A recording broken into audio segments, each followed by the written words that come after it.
Hey guys, I'm Adrian Kogan for smartermedia.org, and this is vlog number 2.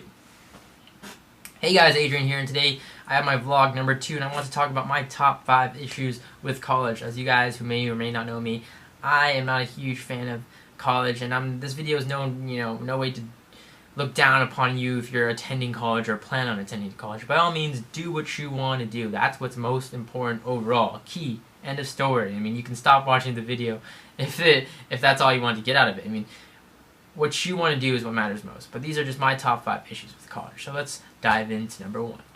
Obviously, cost. Not everybody has money laying around, and money obviously doesn't grow on trees. Cost of college is expensive, and it's only been getting more expensive over the years. That's just a given. As time shifts, as time goes on, I mean, people need to buy more things, need to buy fancy libraries, and all this stuff. I mean, since the 1980s and beyond, we've seen statistics that show 900% increase in college tuitions from public schools to private schools. College just is increasingly, increasing in pricing to get in. Not only that, it's not just pricing, it's you have to get the grades, SAT requirements. You need to fit a criteria to even get accepted into college. That's outside of the costs. As soon as you get accepted, then the costs come in.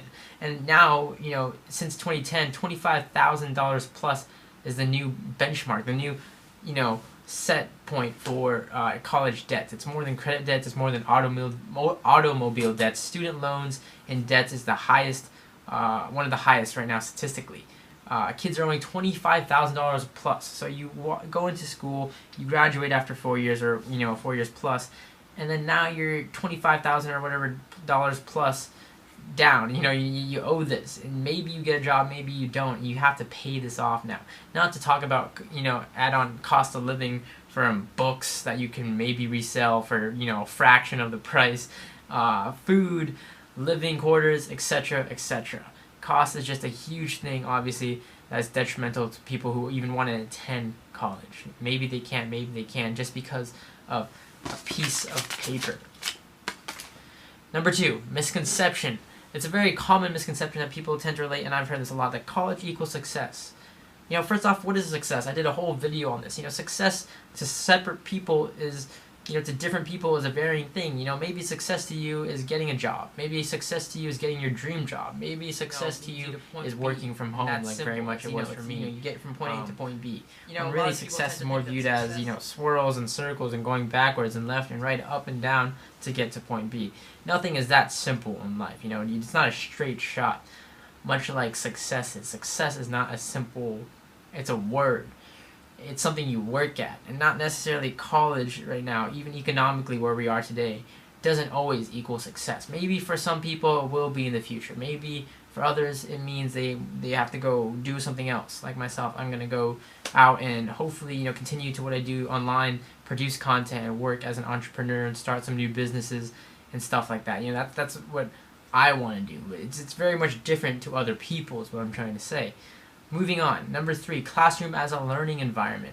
It's very much said that, you think that a classroom is a place for learning. While it is, today it's so traditionally, education, it breaks the barriers of, your traditional classroom and a school as a learning environment. Our model, for example, is what you want to learn, what interests you, find what you want to learn and learn it. That's simple. You find a video, you watch it.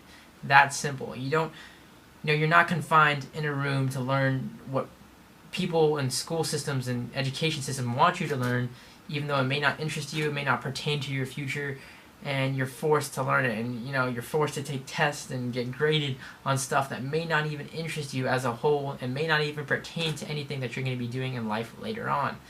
So people need to realize that classrooms are not just the place for learning. It's all over now, especially with the internet. You're watching this video as a prime example of that. So with that, let's move on to number 4, society. People like Steve Jobs and Bill Gates are prime examples in today's society of people who didn't go to school, who didn't graduate, who didn't get their degrees in college and are successful. Now, granted, not everybody's the next Bill Gates. Not everybody's the next Steve Jobs. They had ideas that captivated and changed the world because of the time period they were in. There was a necessity, a need in the world, and that's what they provided. They made those two ends meet with Windows and with Mac. but more the premise that your idea, don't let society, steer you away from an idea or a vision that you have, a goal in life.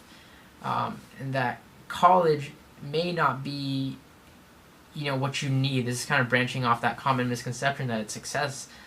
It may not, that 4 years that you spend in college may not be what you need to branch off your idea, to branch off your goals, and hopefully help you fulfill them. There's a quote here that I have: everybody who's incapable of learning has taken to teaching. I like to consider myself a learner. Even when I do these videos and stuff like that, I learn. I set these things up, I research them. I'm a learner overall. And you never stop learning. Whether you get done with high school or done with college for that matter, whatever, you never stop learning. And learning isn't limited to college. It's not limited to schools. There's so much more out there. Overall is what I'm trying to say. And let's move into my last topic here, the aftermath. So college, after all, you graduate, you get this degree, you get this diploma that says you're a college graduate. And to some people that has sentimental value, I understand, but my problem is that after it all, you major in something that may not even, it's kind of like a dotted line. It's not really, or may not be related to your job that you get after college. It's kind of just related to what you can get a job in to survive in the world. You may major in liberal arts and be a desk pusher, work as a pen pusher at some office building. College doesn't necessarily teach you what work ethic and work value teaches you, and it's something I've learned that in the real world, it's results that matter over effort. Effort that you stayed in 4 years for college doesn't really matter to most people. I mean, for example, if people are looking out there for designers or artists, when I look out there for people to design something for my new website or banners, logos, I don't necessarily care about who spent 5 years here, 4 years there. You went to Harvard, you went to Yale. I care about what you can produce for me. Much like other people aren't really going to care, artists aren't going to care that you spent 4 years here or there. They care about your art and your capability to produce that art. Your skill set is what matters, and overall results matter over effort. Very much like this video you're watching is a finished product. You don't see the effort that goes into it. That's all behind the scenes. That's all that's all pre-production, I should say. What you see is post-production. It's aftermath. And college doesn't necessarily prepare you for the real world in the respect that you spent all this time to get a degree, a diploma, to say you're a college graduate. And then what? Nothing is still guaranteed. Maybe it's more a goal for you that you just want to graduate college. I don't know. Anyways, these are my thoughts and opinions, my top 5 problems with college personally. Love to hear you guys' thoughts below. Comments, video responses are very much welcome. I am Adrian from smartermedia.org. Thanks for watching.